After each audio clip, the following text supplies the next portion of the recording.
이게 14절에 아담의 7대손 에녹이 이 사람들에 대해서 예언하여 이르되 보라 주께서 그 수만의 거룩한 자와 함께 임하셨나니 이렇게 돼 있어요. 그러니까 뭐냐면 아담의 7대손인 에녹이 이미 아주 옛날에 이미 이 사람들 즉 조용히 가만히 들어온 소위 거짓 선생들에 대해서 예언했다라고 하는 거예요. 그러니까 이걸 자꾸 인용하는 목적은 뭐냐면 이제 유다가 강조하고 싶은 이야기는 뭐냐면 거짓 선생에 대한 하나님의 심판을 경고하는 거예요. 그래서 아담의 7대손인 에녹도 이 사람에 대해서 예언했다라고 하는 거죠. 그것을 통해서 이제 거짓 선생들에 대한 하나님의 심판을 경고하는 그런 말씀이 되겠고요. 그래서 이제 즉 하나님께서 수만의 거룩한 자와 함께 임하셔서 그들을 심판하신다는 거죠. 여기서 말하는 이 사람들은 불경한 자들, 온갖 불경한 행동과 행실 그리고 말을 한 그 사람들에 대해서 하나님께서 심판하신다. 특별히 이 유다서를 통해서 강조하는 게 뭐냐면요. 우리의 행실뿐만 아니라 우리가 하는 말에 대해서 하나님이 심판하세요. 그러니까 우리가 빛의 자녀답게 살지 못하는 것뿐만 아니라 우리가 하는 말 자체가 경건하고 구별된 말을 하지 않는 것에 대해서 심판하세요. 이제 그 내용은 이제 조금 더 이제 이 밑에 바로 이 15절에 언급이 되어 있어요. 특별히 여기서 보게 되면요.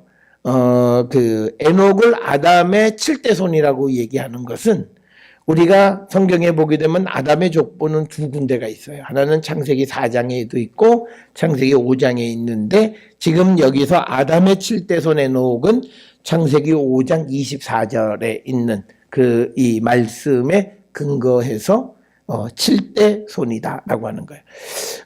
여기서 강조하고 싶은 건 뭐냐면요. 아담으로부터 온 7이라고 하는 숫자예요. 우리가 성경에서 얘기하는 그 7은 완전수죠. 그러니까 뭐냐면 아담으로부터 와서 완전한 사람. 왜냐면 이 에녹은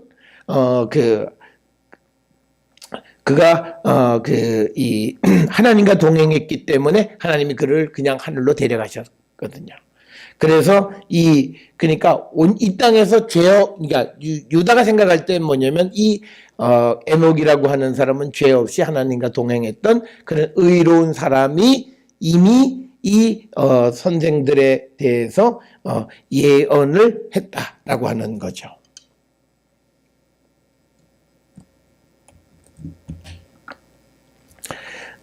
그런데 이제 그들의 이제 죄 몫이 뭐냐. 이는 무사람을 심판하사 모든 경건하지 않은 자가 경건하지 않게 행한 모든 경건하지 않은 일, 또 경건하지 않은 죄인들이 주를 거슬러 한 모든 완악한 말로 말미암아 그들을 정죄하려 하심이라. 그래서 앞에서 말씀드린 것처럼 이 거짓 선생들, 경건하지 않은 자들이 하나님의 심판을 받는 것은 그들의 경건하지 않게 행한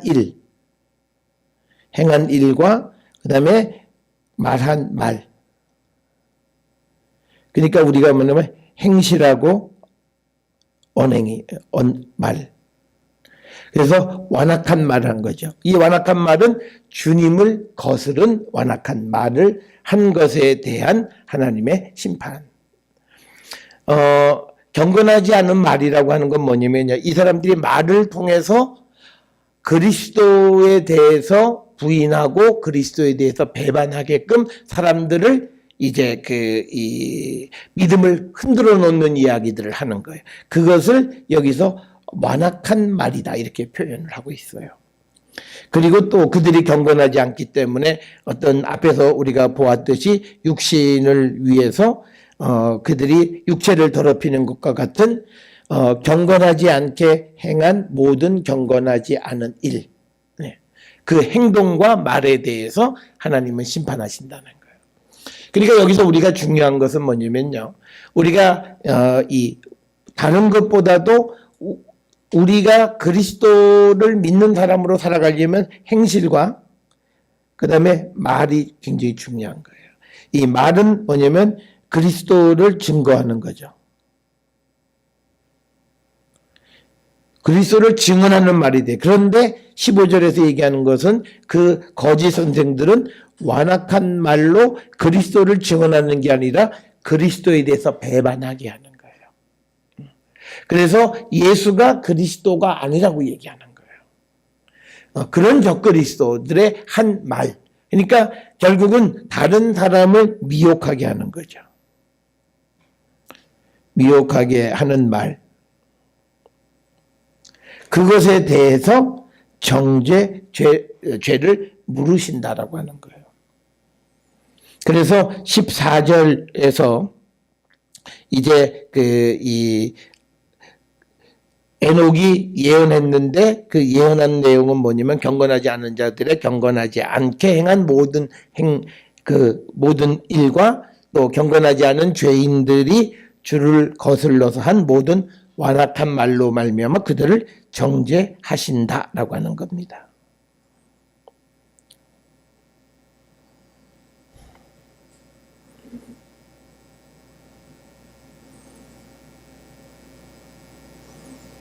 그러니까 그러면 우리가 베드로서 2장 6절에 보면 소돔과 고모라 성을 멸망하기로 정하여 죄가 되게 하사 후세에 경건하지 아니할 자들에게 본을 삼은 거예요. 그러니까 뭐냐면 하나님이 경건하지 않은 자들을 심판하시는 이유는 경건하지 아니할 자들, 그러니까 미래에 앞으로 경건하지 않을 자들에게 본을 삼으신 것이라는 거예요. 그래서 우리가 지금 왜 14절에서 아담의 7대 손인 에녹이 이미 그런 경건하지 않은 사람들에 대한 예언이 있느냐? 그것은 경건하지 않는 사람들을 심판함으로 경건하지 않게 될 사람들에게 본을 보여주시기 위해서 이 예언을 주셨다라고 우리가 이해할 수 있다라고 하는 거예요.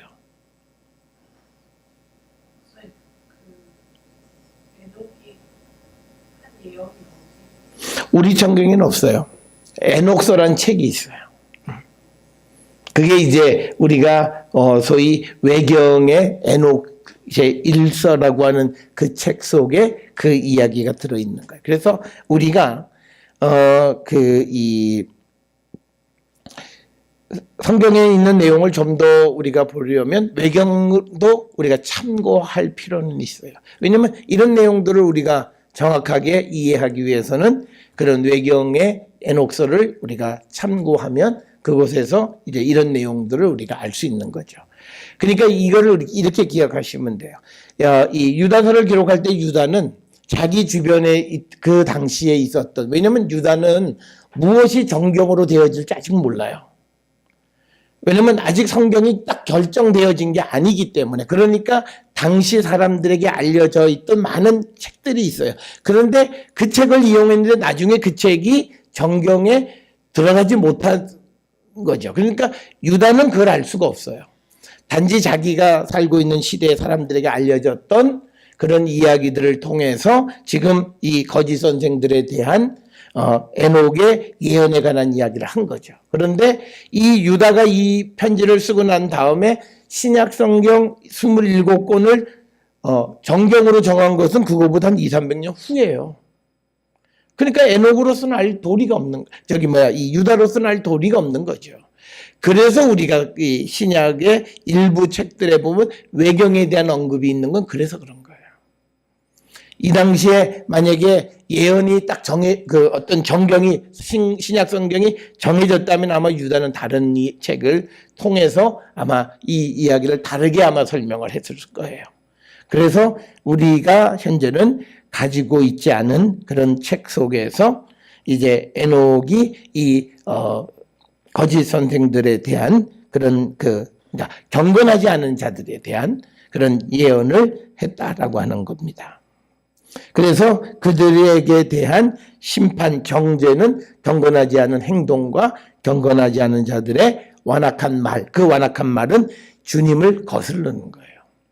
그러니까 우리가 보통 사람들이 신앙생활하면서 성경에 대해서 우리가 하나님 말씀대로 못 살아라고 말하는 건 거짓 선생과 똑같아요.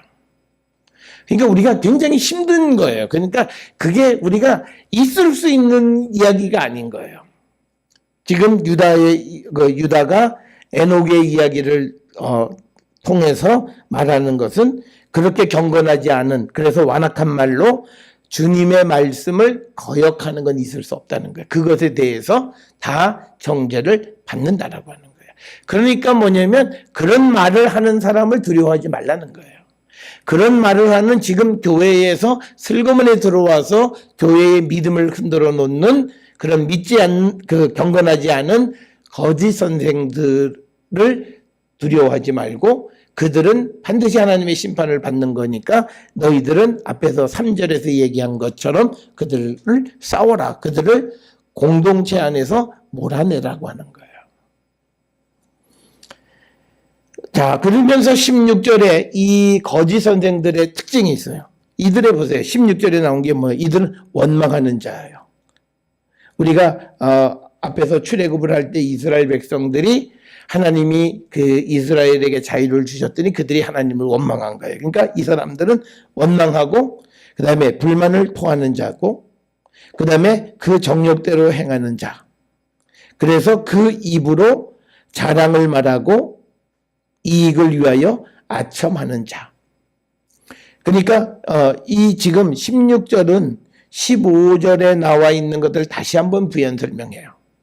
15절에서 나와 있는 그 말씀 중에 그들이 경건하지 않은 행동, 경건하지 않고 않는 자들의 완악한 말인데 완악한 말은 두 가지예요. 자기 자랑 그리고 자기의 이익을 위해서 아첨하는 말을 하는 사람들. 이게 그리스도를 거역하는 거예요.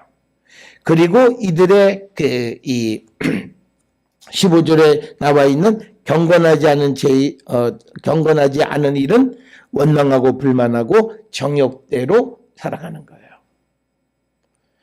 그러니까 우리가 성경에서 우리에게 주는 건요, 내가 내 몸이 원하는 대로 살아가는 것은 바람직하지 않다는 거죠.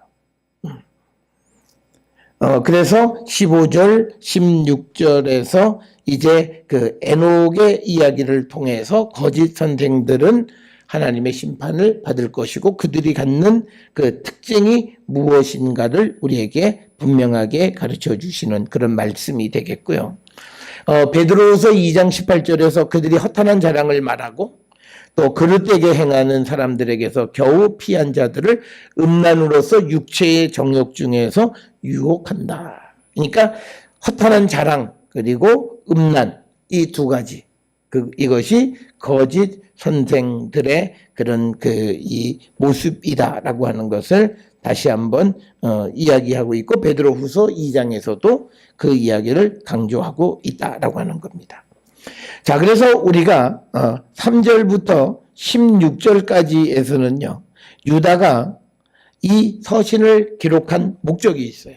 그건 뭐냐면 교회에 가만히 들어온 거짓 선생은 하나님의 심판을 피할 수 없다. 그러니까 그들을 두려워하지 말고 그들과 싸우라고 권면하는 거예요. 그래서 그들과 힘써 싸우는 자가 되라 이렇게 이야기를 합니다.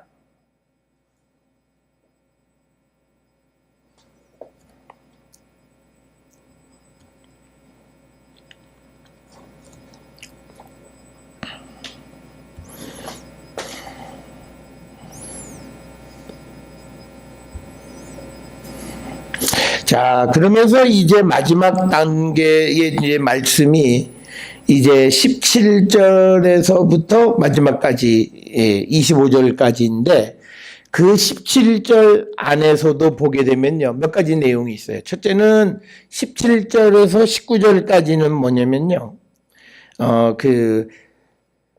그리스도의 사도들이 한 말을, 예언을 기억하라는 거예요. 그래서 17절의 처음 시작이 사랑하는 자들아 너희는 우리 주 예수 그리스도의 사도들이 미리 한 말을 기억하라 라고 하는 거예요. 그 말의 핵심은 뭐냐? 그들이 너희에게 말하기를 마지막 때에 자기의 경건하지 않은 정욕대로 행하며 조롱하는 자들이 있으리라. 이게 뭐냐면, 그러니까 여기서 이제 점점 거짓 선생들의 특성들이 있어요. 그런데 거짓 예언자들의 거짓 선생의 특성은 뭐냐면 경건하지 않고 자기 정욕대로 사는 자, 그리고 그가 조롱하는 말을 하는 그런 사람들이라는 거예요. 그래서 이 사람들은 분열을 일으키고 육에 속하고 성령이 없는 자다라고 이야기해요. 여기서 우리가 중요한 표현이요. 19절에 있는 말씀에서 보게 되면 성령이 없다라고 이렇게 얘기를 해요. 그러니까 뭐냐면 우리가 흔히 얘기하는 성령이 뭐 조금 뭐 들어갔다 좀 빠졌다 뭐 이런 개념이 아니에요. 육에 속하면 성령은 전혀 없어요. 그래서 지금 19절에서 성령이 없다라고 하는 말은 육에 속한 자라고 하는 말과 같은 거예요. 그래서 우리가 믿음이나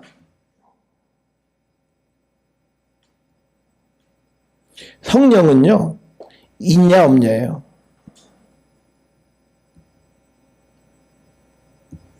양을 따지는 게 아니라는 거예요. 믿음이 있냐? 그러니까 겨자씨만한 믿음, 오케이. 그 다음에 성령이 계시냐 아니냐는 거예요. 그러니까 성령은 우리에게 임하셨는데 그래 나는 너의 팔에만 성령이 임할게.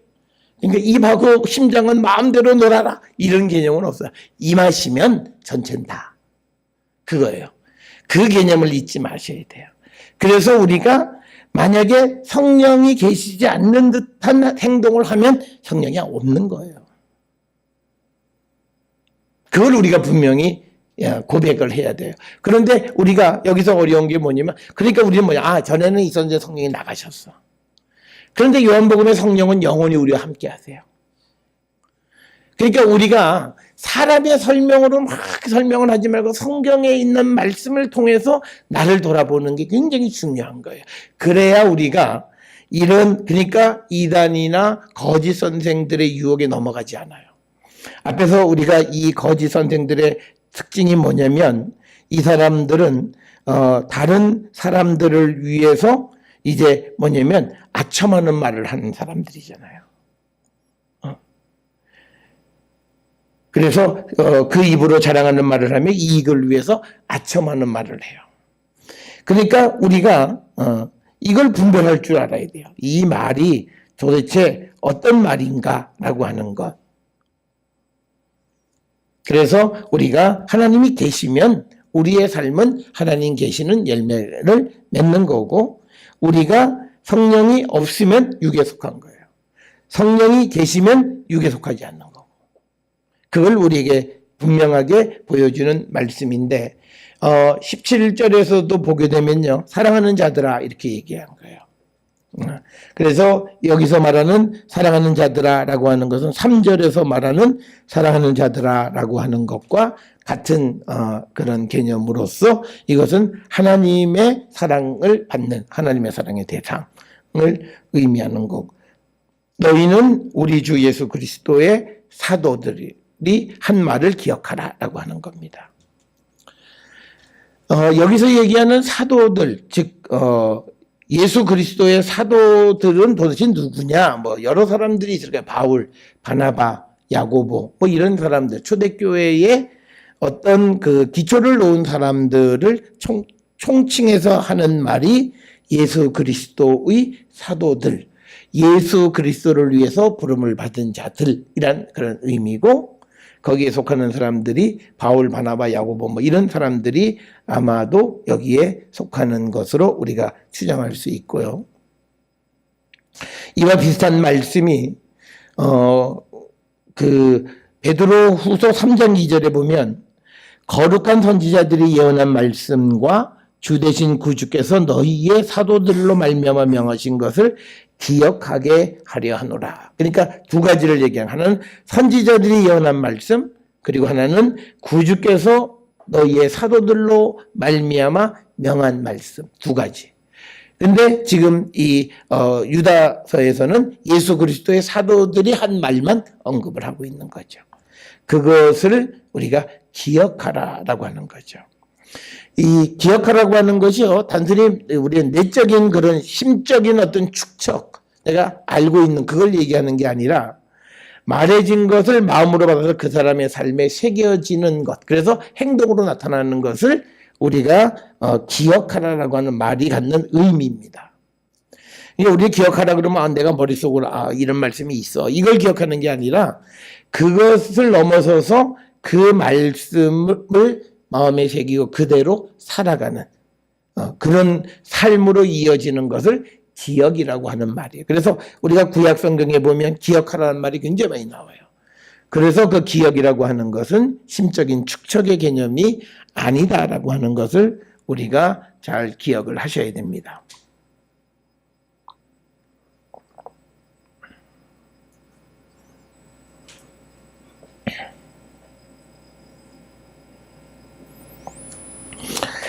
자, 그러면서 18절에 그들이 너희에게 말하기를 마지막 때에 자기의 경건하지 않은 정욕대로 행하고 조롱하는 자들이 있으리라. 그러니까 마지막 때에 우리가 흔히 얘기하는 소위 거짓 선생들이 있을 거다. 거짓 선생의 특징은 뭐냐면 정욕대로 행하는 것, 경건하지 않은 것, 정욕대로 행하는 것 같은 말이고, 이 말은 그 19절에 나와 있는 것처럼 성령이 없는 자들.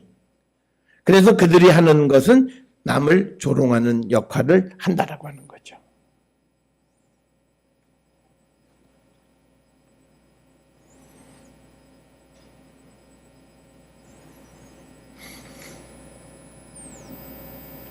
그래서 이들은 어떤 사람들이냐면 분열을 일으키는 자. 그러니까 공동체에 해로운 자라는 의미죠. 그리고 이들은 육에 속했고 성령이 없는 자다라고 하는 거죠. 우리가 육에 속했다라고 하는 말은 뭐냐면요, 자연적인 성향을 그냥 따르는 거예요. 그러니까 우리가 생긴 대로 노는 거죠. 그냥 내 몸이 원하는 대로 그냥. 그게 우리가 육에 속했다라고 하는 말을 직역하면 자연적인 성향을 따르는 자. 그래서 이거를 우리가 다른 영어 성경에서 세상적인 사람들 이렇게 얘기하는 거예요.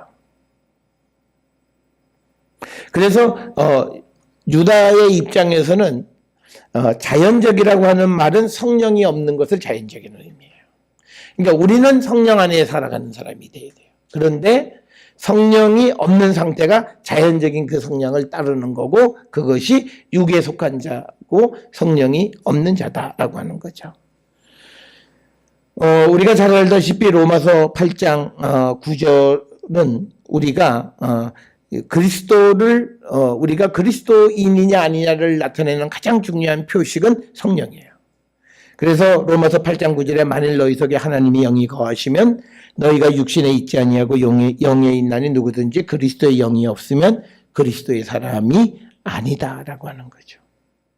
그래서 성령이라고 하는 것이 우리가 그리스도의 사람이냐 아니냐를 결정하는데, 지금 이 유다서 19절에서 성령이 없는 자다라고 하는 말은 곧 그들은 그리스도의 사람이 아니다, 그리스도를 위해서 사는 자들이 아니다라고 하는 그런 의미를 내포하고 있다라고 하는 거죠.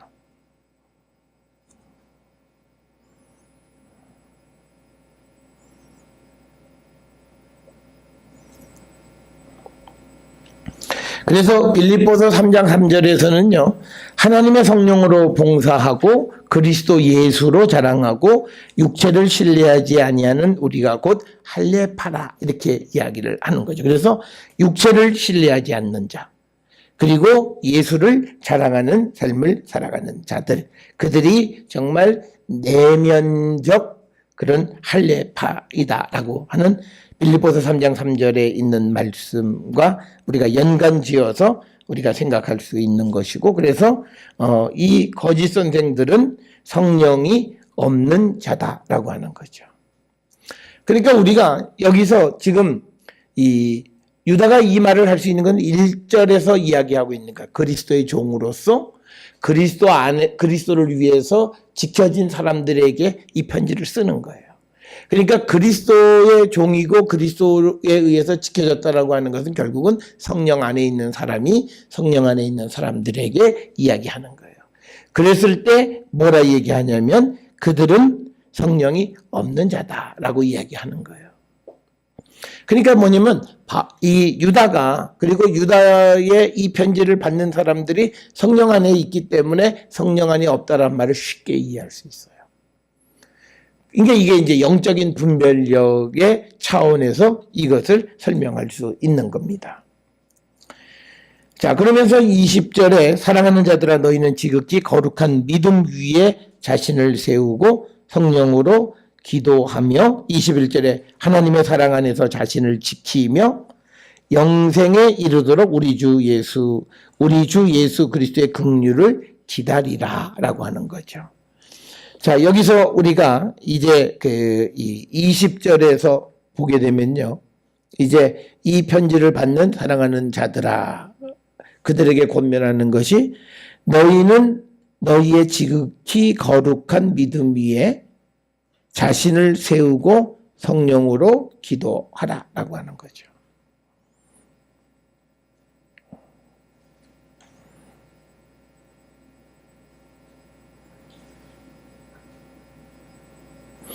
그래서 이 말의 의미는 뭐냐면 사랑하는 자들, 지금 뭐냐면 하나님의 사랑을 받고 있잖아요. 받는 자. 왜냐하면 1절에서 아버지 하나님의 사랑을 얻은 자라고 얘기하고 있죠. 그러니까 뭐냐면 지금 이 사랑하는 자들은 하나님의 사랑을 받는 자들이에요. 하나님의 사랑을 받는 자들이라고 하는 것은 그 안에 그리스도가 있는 자고 그리고 그들은 결국은 성령 안에 있는 자들이죠.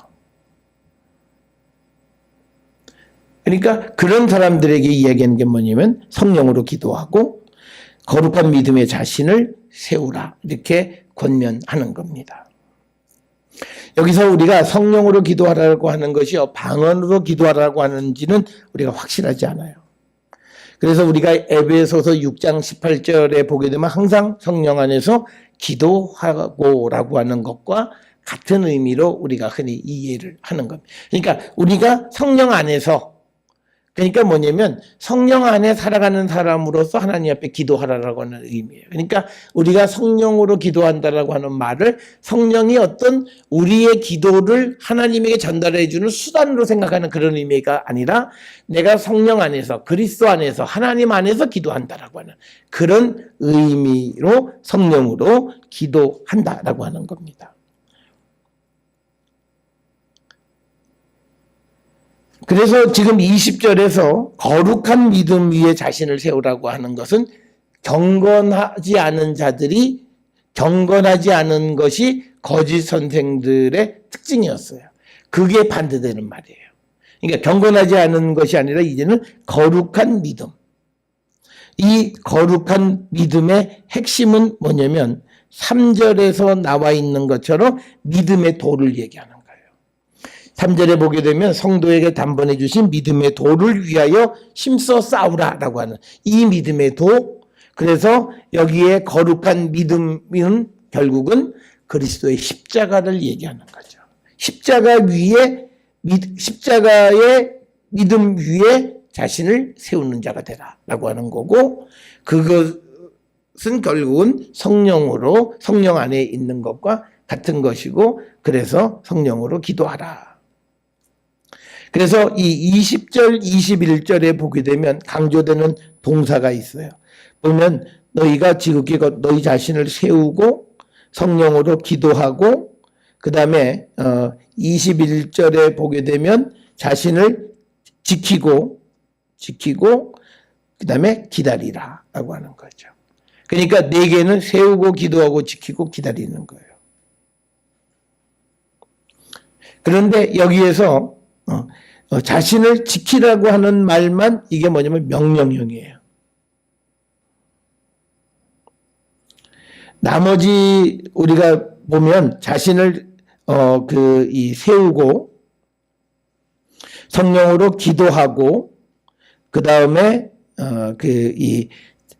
기다리고 하는 거는 전부 다 분사 형태로 되어져 있어요. 그러니까 뭐냐면 우리가 자신을 세우고 기도하고 기다리면서 그러면 자기를 지킬 수 있다는 거예요. 이 네 개 동사의 관계가. 그래서 세 가지 동사 가지고 계시는 책자 43페이지 맨 밑에 보면 세우다, 기도하다, 기다리다는 분사형인데 이건 수단의 분사형으로 기록이 되어 있어서 어떻게 자신을 지킬 수 있느냐, 이 세 가지. 즉 뭐냐면 자신을 경건한 믿음 위에 세우고 그 다음에 성령 안에서 기도하고 그리고 그리스도의 긍휼을 기다릴 때 우리는 자기를 지킬 수 있다라고 하는 거예요.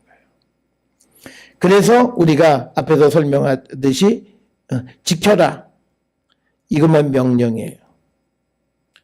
그러면 어떻게 지키느냐? 첫째는 세우고, 그 다음에 두 번째는 기도하고, 그 다음에 세 번째는 기다리는 거죠. 그렇게 해서 자신을 우리가 영생에 이르도록 우리가 자신을 지키는 것이다 라고 하는 겁니다. 그러니까 우리가 44페이지에 21절 그 위에 보게 되면 유다는 그의 독자들에게 하나님의 사랑 안에서 자신을 지키기 위해서 믿음 위에 자신을 세우고 성령 안에서 기도하고 예수 그리스도의 재림을 기다릴 때 자기를 지킬 수 있다라고 하는 거예요. 그러니까 지금 거짓 선생들이 지금 들어와서 교회를 분열시키고 잘못된 것들을 가르치고 하는 그곳에서 결국은 자기 자신을 지킬 수 있으려면 경건한 믿음 위에서 자기를 세우고 성령 안에서 기도하고 그리스도의 재림을 기다리는 삶을 살아갈 때 결국 우리가 하나님의 사랑 안에서 자기를 지킬 수 있다라고 그렇게 설명하고 있는 겁니다.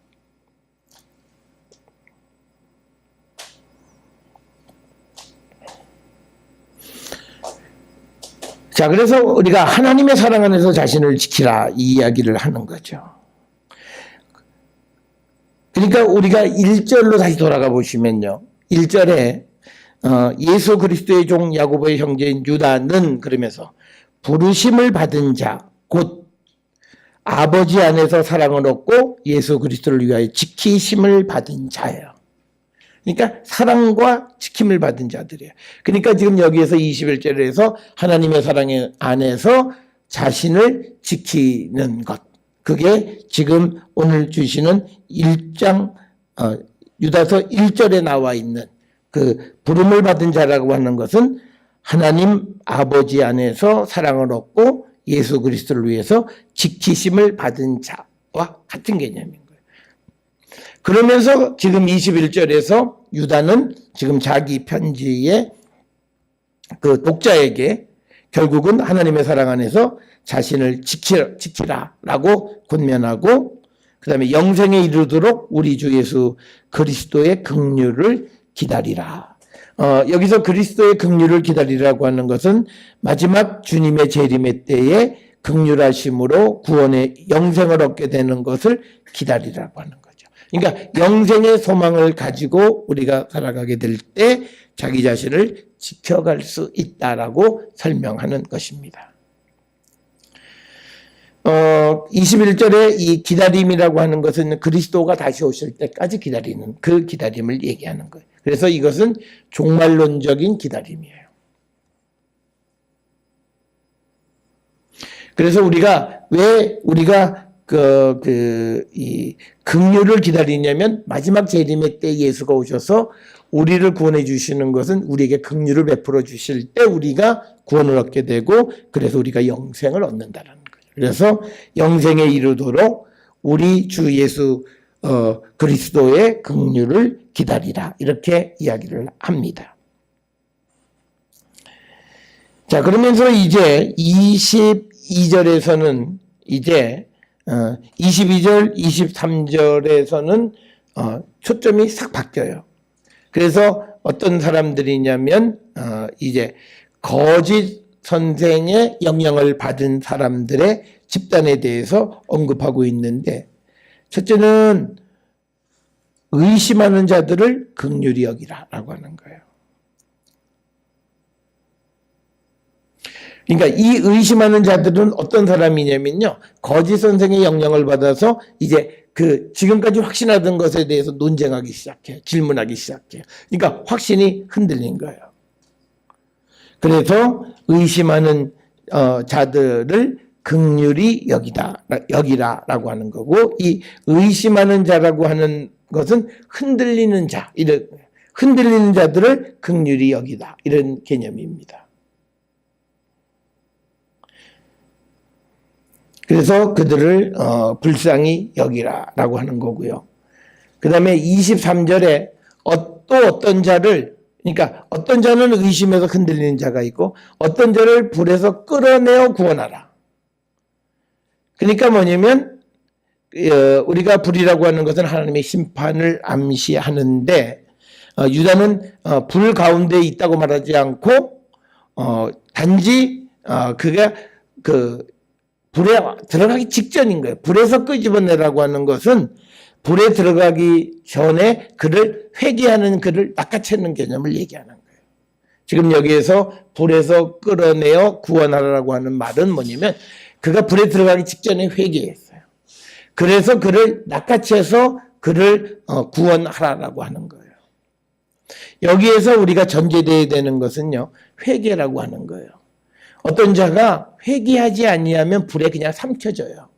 그런데 그가 불에 삼켜지기 직전에 회개했을 때 그를 끌어내서 구원하라라고 하는 거고, 또 어떤 자를 그 육체로 더럽힌 옷까지도 미워하되 두려움으로 긍휼히 여기라라고 하는 거예요.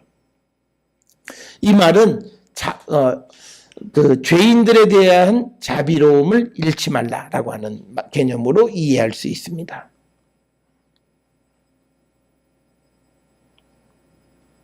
그러니까 이건 뭐냐면 우리가 이 경멸하고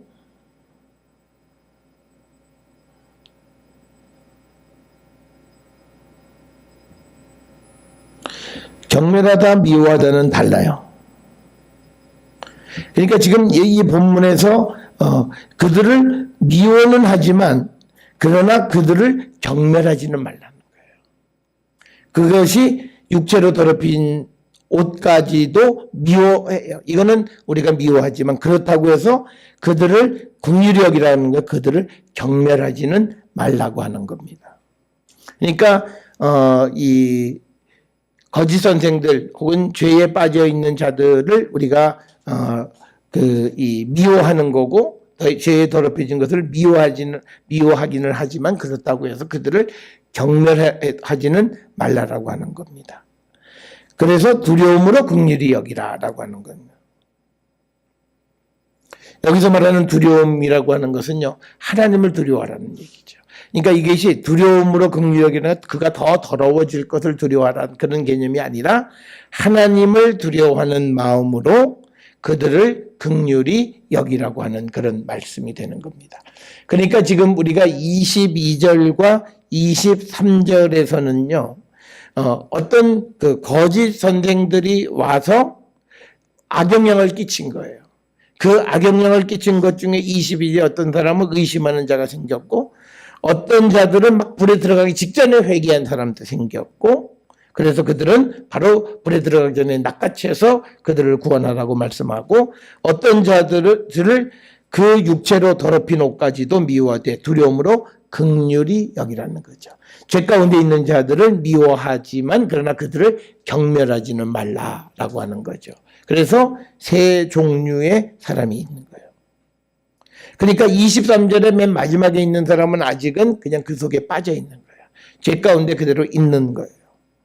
그 다음에 22절은 그냥 흔들리는 믿음 속에 있는 거고, 23절 앞부분에 있는 어떤 자는 막 회개함으로 불에서 들어가기 직전에 끌어내서 그런 자들은 구원하라라고 하는 그런 말씀이 되겠습니다. 그래서 22절에서는 이 거짓 선생에 대한 결과로서 세 종류의 사람들이 생겨난다라고 하는 거예요. 흔들리는 사람도 있고 회개하는 사람도 있고 아직 죄에 그냥 빠져 있는 사람도 있다라고 하는 거예요. 죄 가운데 빠져 있는다 해서 그들을 경멸하지는 말고 미워하고 그들을 하나님을 두려워하는 마음으로 긍휼히 여기라, 이렇게 이야기를 하고 있습니다.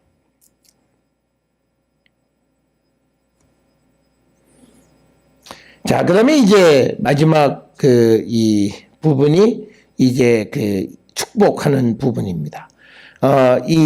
항상 신약 시대 때의 편지는 맨 마지막에 항상 축복으로 말을 마무리 짓는 거예요. 처음 시작할 때 인사말로 시작하고 끝은 축복으로 끝나요. 그래서 이런 양식을 통해서 유다서도 편지, 서간문이다라고 하는 것을 우리가 알 수 있는데 24절에 보면 능히 너희를 보호하사 거침이 없게 하시고 너희로 그 영광 앞에 흠이 없이 기쁨으로 서게 하실 이것은 누구냐면 그리스도를 얘기하는 거죠. 우리를 그 영광 앞에 흠 없이 기쁨으로 서게 하실 수 있는 분은 예수 그리스도다. 그리고 너희를 보호하사 거침이 없게, 그러니까 여기서 거침이 없다라고 하는 말은 뭐냐면 떨어짐에서 떨어지지 않게.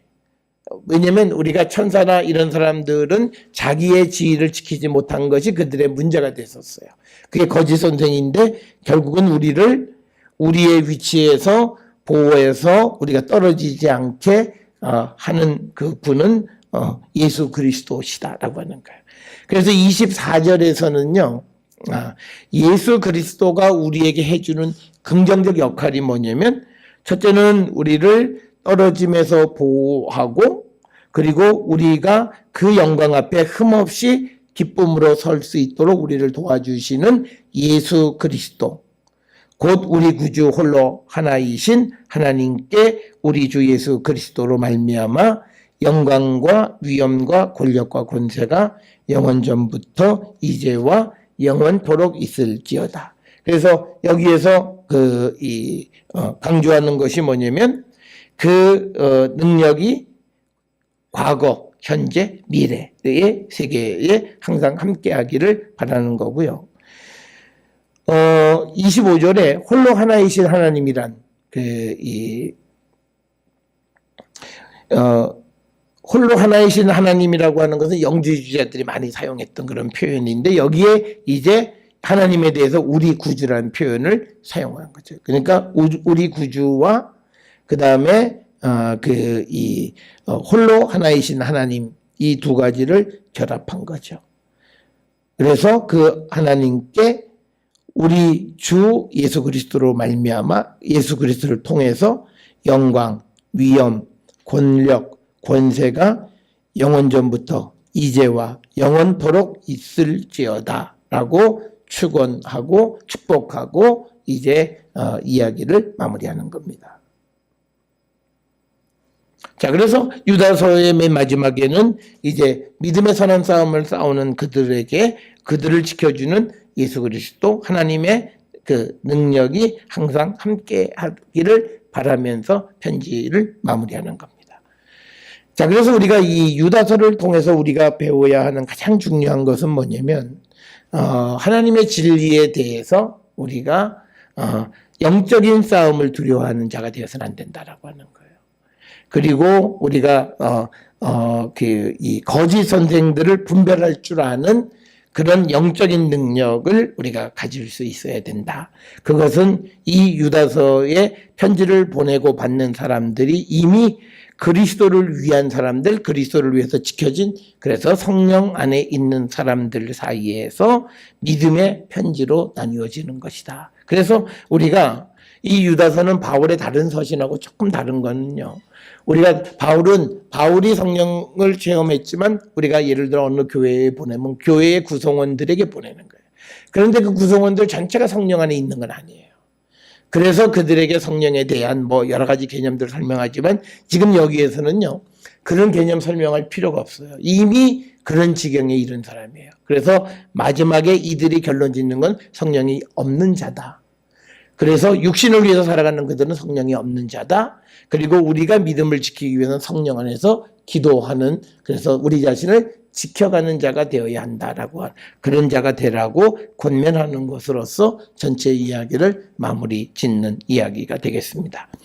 서론에서 말씀드렸듯이 이 초대 교회가 형성되어지면서 교회 안에 들어온 그러니까 거짓 선생들, 그들에 대한 교회의 입장이 어떠해야 하는가라고 하는 것. 그래서 여기서 가장 중요한 건 교회는 성령이 충만한 단체가 돼야 돼요. 그런 커뮤니티가 되어지면 결국은 그런 거짓 교사들의 그들과의 영적인 전쟁 속에서도 항상 이길 수 있는 자가 될 수 있다. 이것을 우리에게 가르쳐 주시는 그런 말씀이 되겠고, 이 말씀은 오늘날 우리가 세상을 살아가면서 특히 이 한국적 상황 속에 많은 이단이 판을 치는 데서 우리가 그들에 대해서 어떤 입장을 취할 것인가에 대한 분명한 그런 모습을 우리에게 가르쳐 주는 그런 말씀이 되겠다라고 하는 겁니다. 그래서 우리가 이 말씀을 통해서 우리에게, 우리가 알건 모르건 간에 우리를 유혹하는 그런 거짓 교사들로부터 우리의 믿음을 지켜가는 그런 자들이 되어야 한다. 그렇게 힘쓰는 자가 되라고 권면하는 것이 오늘 우리가 본 유다서의 말씀이 되겠습니다.